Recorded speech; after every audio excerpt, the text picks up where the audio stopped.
नमस्कार मित्रों, खेल और खिलाड़ियों की आवाज़ खेलपथ में आपका हार्दिक स्वागत है।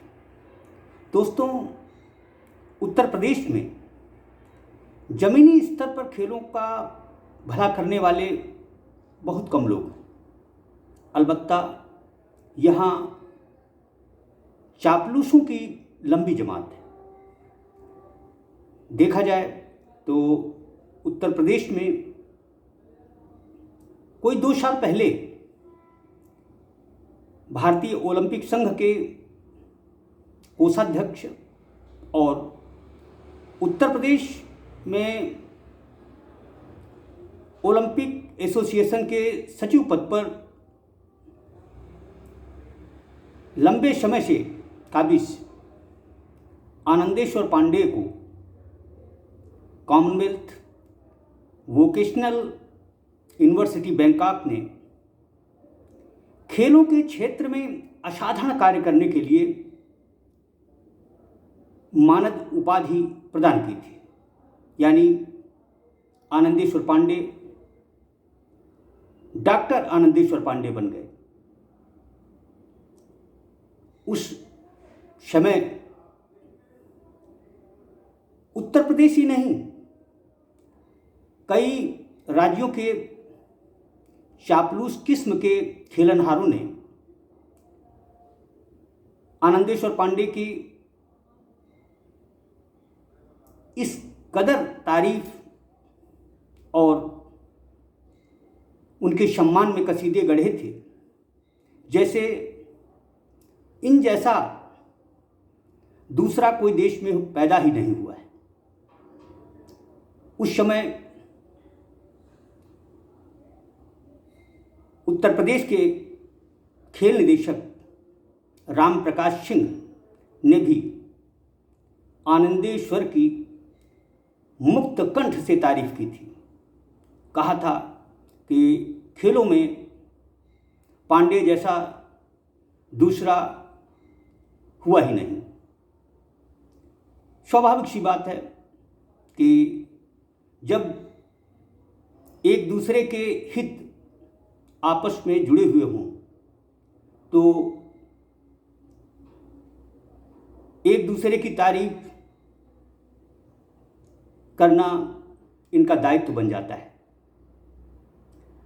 हम अपने दर्शकों से ये जानना चाहते हैं कि क्या वाकई आनंदेश्वर पांडे ने खेलों के क्षेत्र में असाधारण कार्य किए हैं। यदि किए हैं तो हाल ही उनकी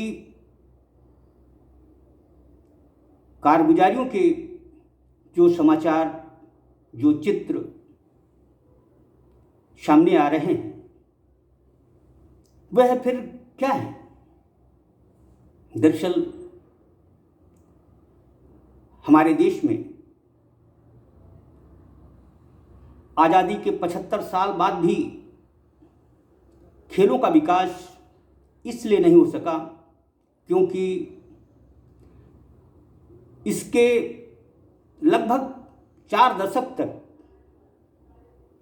आनंदेश्वर पांडे जैसे दोयम दर्जे के लोग खेल संगठनों में काबिज रहे हैं।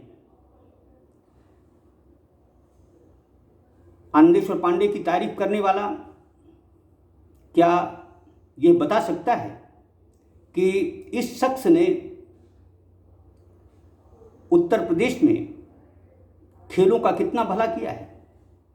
यह हैंडबॉल में तो लंबे समय से है। यही बता दें कि हैंडबॉल में भी भारत ने आखिर कितनी तरक्की की है। पिछले 2 साल से जिस उत्तर प्रदेश में प्रशिक्षक नहीं हैं, खिलाड़ी प्रशिक्षकों के अभाव में अपना कौशल नहीं निखार पाते, ऐसे प्रशिक्षकों के लिए उत्तर प्रदेश ओलंपिक संघ के सचिव होने के नाते आखिर आनंदेश्वर पांडे ने क्या किया है? खिलाड़ियों की दुर्दशा पर उन्होंने क्या किया है? बहुत सारे ऐसे सवाल हैं जिनका उत्तर न ही चापलूसों के पास है, न ही आनंदेश्वर पांडे जैसे भेड़ियों के पास। हम यह जानना चाहते हैं कि कॉमनवेल्थ वोकेशनल यूनिवर्सिटी बैंकॉक ने ही आनंदेश्वर पांडे को मानद उपाधि आखिर क्यों दी, जब वह भारत में उत्तर प्रदेश में खेलों में असाधारण कार्य कर रहे हैं। तो उन्हें उत्तर प्रदेश या देश की किसी यूनिवर्सिटी ने मानद उपाधि क्यों नहीं दी? इसकी मुख्य वजह इनकी द्वैम दर्जे की कार्यशैली है। यदि यह जमीनी स्तर पर काम किए होते, इनसे खिलाड़ियों का भला हुआ होता, तो निसंदेह देश में इतनी यूनिवर्सिटी हैं कि पांडे को जरूर मानद उपाधि मिलती। दरअसल उत्तर प्रदेश में खेलों का भला यदि लोग चाहते हैं तो उन्हें चापलूसी का रास्ता छोड़कर जमीनी स्तर पर काम करने वाले लोगों की तारीफ करनी चाहिए। जो लोग चाल चरित्र के सही न हों, उनसे अपने हित के लिए उनकी झूठी प्रशंसा करना खेलों को विनाश की तरफ ले जाना है। मेरा खेल पथ की तरफ से ऐसे लोगों से आग्रह है कि वह चापलूसी का रास्ता छोड़कर खेलों की भलाई, खिलाड़ियों की भलाई, प्रशिक्षकों की भलाई के लिए भी कुछ करें। दरअसल रोटी ही चिकनी चुपड़ी अच्छी लगती है। मेरा आनंदेश्वर पांडे से व्यक्तिगत किसी तरह का राग द्वेष नहीं है, लेकिन पिछले कुछ अरसे से जिस तरह उनकी कारगुजारियां सामने आ रही हैं, यह खेलों के लिए कतई शुभ संकेत नहीं कहा जा सकता।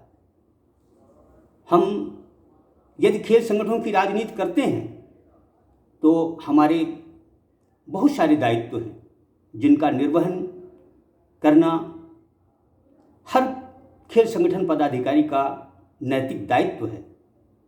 हम यदि स्वस्थ राष्ट्र, स्वस्थ प्रदेश का संकल्प लेकर काम करें तो उत्तर प्रदेश में इतनी प्रतिभाएं हैं, इतने अच्छे प्रशिक्षक हैं कि उन्हें किसी बात की कोई परेशानी नहीं होगी।